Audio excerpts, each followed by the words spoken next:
ಅಖಾಡ big fight ವಿಶೇಷ ನಾನು ಮತ್ತೆ ಮುಂದುವರಿಸ್ತಾ ಇದ್ದೀನಿ ಇಲ್ಲಿ. ದರ್ಶನ್ ಒಂದು ಪಾಯಿಂಟ್ ಇತ್ತಿಲ್ಲಿ. ಸೊ ಈ ಜಾಗೃತಿ ಎಲ್ಲ ಸರಿ, ಸರ್ಕಾರವೋ ಚುನಾವಣಾ ಆಯೋಗವೋ ಒಂದು ಜಾಹೀರಾತು ನಾನು ನಮ್ಮ ಚಾನಲಲ್ಲಿ ಕೊಡಿ, ರೇಡಿಯೋದಲ್ಲೇ ಕೊಡಿ, ನಾನು ಇದೇನು ಮಾತಾಡ್ತಾ ಇಲ್ಲ. ಒಂದು ತಿಳುವಳಿಕೆ ಕ್ರಮಗಳು, ನಾನೆಲ್ಲೋ ಸೋಷಿಯಲ್ ಮೀಡಿಯಾ ಬಿಟ್ಬಿಟ್ಟಿದ್ದೀನಿ, ನಾನೆಲ್ಲೋ ಒಂದು ಸಣ್ಣದಲ್ಲಿ ಹಾಗಲ್ಲ. ಪ್ರಾಕ್ಟಿಕಲಿ ಈ ಒಂದು ಫಾರ್ಮ್ ಇಟ್ಕೊಳ್ಬೇಕು.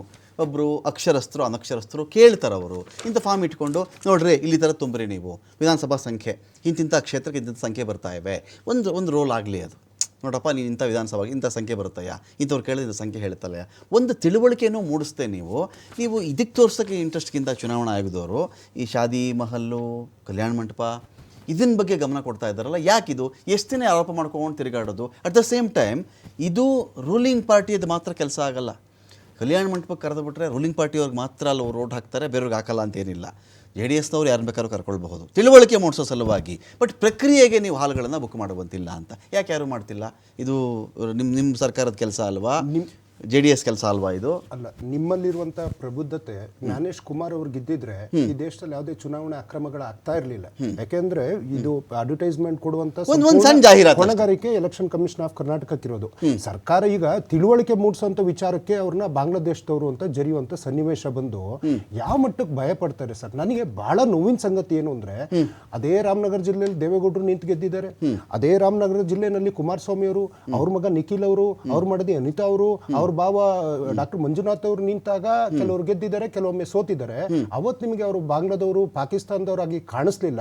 ಇವತ್ತೊಂದು ಪ್ರಕ್ರಿಯೆ ಬಗ್ಗೆ ತಿಳುವಳಿಕೆ ಕೊಡಬೇಕಾದ್ರೆ ಕುಮಾರಸ್ವಾಮಿ ಅಂತಹ ಒಬ್ಬ ಜಾತ್ಯತೀತ ಅನ್ನುವಂತ ಟ್ಯಾಗ್ಲೈನ್ ಇಟ್ಕೊಂಡಂತ ಕೇಂದ್ರ ಸಚಿವರು ಈ ರೀತಿಯಾದಂತಹ ಆರೋಪ ಮಾಡಿದ್ದು ಒಂದು ಎಷ್ಟು ದುರಂತ ಅಂತಂದ್ರೆ, ನಿಮ್ಮ ಮತದಾರರನ್ನೇ ನೀವು ಬೇರೆ ದೇಶದವರು ಅಂತ ಹೀಯಾಳಿಸಿದ್ರಲ್ಲ ಸ್ವಾಮಿ. ಇನ್ನೊಂದು ಸರ್, SIR ಅನ್ನುವಂಥದ್ದು ಯಾರ ಕೂಸು? ಕೇಂದ್ರ ಸರ್ಕಾರ ಅಥವಾ ಚುನಾವಣಾ ಆಯೋಗ? ಇಲ್ಲಿ ಏನೋ ಬಹಳ ತೊಂದರೆ ಇದೆ. ಮತ್ತಿನ್ನೊಂದು, ನಿಮ್ಮ ಕೂಸಿನ ಬಗ್ಗೆನೇ ನೀವು ಆ ಕೂಸನ್ನೇ ನೀವೀಗ ಡೌಟ್ ಪಡುತ್ತಾ ನೀವೇ ಹೋಗಿ ಅಕ್ರಮ ಅಂತ ಹೇಳ್ತಾ ಇದ್ರ. ಅಂದ್ರೆ ಅದಕ್ಕೆ ಅಪ್ಪನೂ ಇಲ್ಲ ಅಮ್ಮನೂ ಇಲ್ಲ ಅನ್ನುವಂತ ರೀತಿನಲ್ಲಿ ನಿಮ್ಮ ಕೂಸಿಗೆ ಕರ್ನಾಟಕದಲ್ಲಿ ನೀವು ಕೇಂದ್ರ ಸಚಿವರು ಆದಿಯಾಗಿ ಎಲ್ಲರೂ ಹೋಗಿ BLOಗಳು ಗವರ್ನಮೆಂಟ್ ಹೇಳ್ದಂಗೆ ಕೇಳ್ತಾ ಇದ್ದಾರಾ?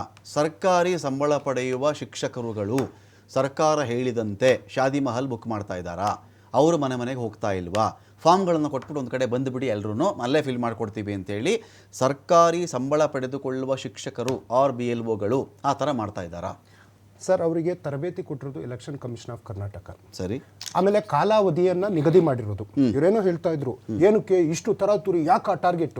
ಸರ್, 30 ದಿನದೊಳಗಡೆ ಮುಗಿಸಿ ಅಂತ ಇವ್ರು ಏನು ಕುತ್ತಿಗೆ ಸಿಗ್ತಾ ಇದ್ದಾರೆ ಸರ್. 5,65,00,000 ಜನರನ್ನ ನೀವು ಟ್ರ್ಯಾಕ್ ಮಾಡಿ ಅವ್ರ ಅಪ್ಪಂದು, ಅವ್ರ ತಾತಂದು, ಅವ್ರ ಮಾಮಂದು, ಇಲ್ಲಿ ನೋಡ್ರಿ ಯಾವ ಡಾಕ್ಯುಮೆಂಟು, ನಿಮ್ಮ ಪಾಸ್ಪೋರ್ಟ್ ಬೇಡ. ದುರಂತ ದೇಶದ ಯಾವುದು ಗೊತ್ತಾ ಸರ್? ಈ ದೇಶದಲ್ಲಿ ಶ್ರೇಷ್ಠವಾದಂತ ಒಂದು ಪ್ರಶಸ್ತಿ ಯಾವುದಂದ್ರೆ ಭಾರತ ರತ್ನ, ವಿಶ್ವದ್ದು ಶ್ರೇಷ್ಠ ಅಂದ್ರೆ ನೊಬೆಲ್ ಅಂತ. ಅಮರ್ ಸೇನೆ ಅವರಿಗೇನೆ ಚುನಾವಣಾ ಆಯೋಗ ನೋಟಿಸ್ ಕೊಟ್ಟಿದೆ ಅಂತಂದ್ರೆ, ಅವರು ವಿಶ್ವಕ್ಕೆ ತಮ್ಮ ಐಡೆಂಟಿಟಿ ಪ್ರೂವ್ ಮಾಡಿದವರಿಗೆ ಇವ್ರು ಕೊಟ್ಟಿದಾರಲ್ಲ. ಇನ್ನೊಬ್ಬ ಯಾರು ಶ್ರೇಷ್ಠ ಫುಟ್ಬಾಲ್ ಆಟಗಾರನಿಗೂ ಕೊಟ್ಟಿದ್ದಾರೆ ಅಂತೇಳಿ KPCC ಅಧ್ಯಕ್ಷರು ಹೇಳ್ತಾ ಇದ್ರು.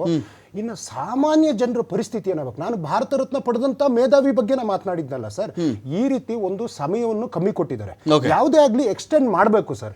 ಈಗ ನೀವು 30 ದಿನದಲ್ಲೇ ಮುಗಿದು ಕಟ್ ಮಾಡಿ ಬಿಸಾಕಿದ್ವಿ, ಆಯ್ತು ಸರ್. ಈಗ ನಾನು ಪ್ರಾಕ್ಟಿಕಲ್ ಲೆಕ್ಕನೇ ಹೇಳ್ತೀನಿ. ಏನಿಲ್ಲ, ಇವತ್ತು ದೇಶದಲ್ಲಿ ಸರಿಸುಮಾರು 4 ಕೋಟಿ ಇವರು ಡಿಲೀಟ್ ಮಾಡಿದ್ರಲ್ಲ. 4 ಕೋಟಿನಲ್ಲಿ 4 ಕೋಟಿ ಜನರು ಹಂಗಿರೆ ಹೊರದೇಶದವ್ರಲ್ವಾ? ಅವ್ರು ಪಾಕಿಸ್ತಾನದವರೇ ಅಲ್ವಾ? ಒಬ್ಬನು ಕಳಿಸಿದಾರ, ಬಂಧನ ಮಾಡಿದಾರ. ಅಲ್ಲ, ಇವ್ರು ಅದಕ್ಕೋಸ್ಕರ ಮಾಡ್ತಾ ಇದೀವಿ ಅಂತ ಹೇಳಿ ನೀವು ವೋಟರ್ ID ಡಿಲೀಟ್ ಮಾಡ್ಕೊಂಡು ಯಾರ್ದು ಮ್ಯಾಕ್ಸಿಮಮ್ ಆಗ್ತಾ ಇರೋದು ಈ ದೇಶದಲ್ಲಿ? SC ST OBC ಮುಸಲ್ಮಾನರದು. ಯಾಕೆ ಬೇರೆ ಯಾವ್ದು ನಿಮಗೆ ಕಣ್ಣಿಗೆ ಕಾಣಿಸ್ತಾ ಇಲ್ವಾ? ದೇಶದಲ್ಲಿ ಹೊತ್ಕೊಂಡು ಕುಣಿಯಕ್ಕೆ ಸುಮಾರು ಸಮಸ್ಯೆ ಇದೆ. ಆಮೇಲೆ ನಿಮ್ದೊಂದು ಪದ ಹೇಳಿದ್ರಿ ಸರ್, ಪ್ರಜಾಪ್ರಭುತ್ವದ ಹಬ್ಬ ಇದು. ಈ ವ್ಯವಸ್ಥೆನಲ್ಲಿ ನನ್ನ ಒಂದು ಗುರುತಿನ ಚೀಟಿ, ನನ್ನ ಒಂದು ಮತದಾನ, ನನ್ನ ಒಂದು ಪವಿತ್ರವಾದಂತಹ ಹಕ್ಕು ಹಬ್ಬದ ರೀತಿ ಸಂಭ್ರಮ ಮಾಡುವಂತ ಮನೆಯಲ್ಲಿ ಸೂತಕದ ವಾತಾವರಣ ಬಂದ್ರು ಸರ್. ದುರಂತ ಸರ್. ಮೊನ್ನೆ ತುಮಕೂರಲ್ಲಿ ಒಂದು ಹೆಣ್ಮಗಳು ತೀರ್ಕೊಂಡ್ಳು. ಅತಿ ನೋವಿನ ಸಂಗತಿ ಅದು. ಸತ್ತು ಮೇಲೆ ಆ ಜಾಗಕ್ಕೆ ಹೋಗಿ ರಾಜಕೀಯ ಮಾಡಿದ್ರಲ್ಲ ಸುರೇಶ್ ಬಾಬು ಅವರು, ಜ್ಯೋತಿ ಗಣೇಶ್ ಅವರು, ಮತ್ತೆ ಸುರೇಶ್ ಗೌಡ್ರು. ನಿನ್ನೆ ಕನವೆತ್ತ ಕಂದಾಯ ಸಚಿವರು ಹೋಗಿ ಅವರ ಮನೆಗೆ ಒಂದು ಸಾಂತ್ವನ, ಅವ್ರ ಆರೋಗ್ಯ ಸರಿ ಇರಲಿಲ್ಲ, ಮತ್ತು ಅವ್ರು ಹೋಗಿ ಮತ್ತೆ ಸ್ಟ್ರೈಕ್ ಮಾಡೋರ್ನು ಮನವೊಲಿಸಿ ನಿನ್ನೆ ಸ್ಟ್ರೈಕ್ ಮುಗಿಸಿ ಸ್ಟಾಪ್ ಮಾಡಿ ಅವ್ರು ಹೇಳಿದ್ರು, ಸರ್ಕಾರದ ಮಾನವೀಯತೆಗೆ ನಾವು ತಲೆಬಾಗಿದ್ದೀವಿ, ಖಂಡಿತ ನಾವು ಯಾಕೆಂದ್ರೆ ತಪ್ಪು ಮಾಡಿದ್ರೆ ಶಿಕ್ಷೆ ಕೊಡ್ತೀವಿ.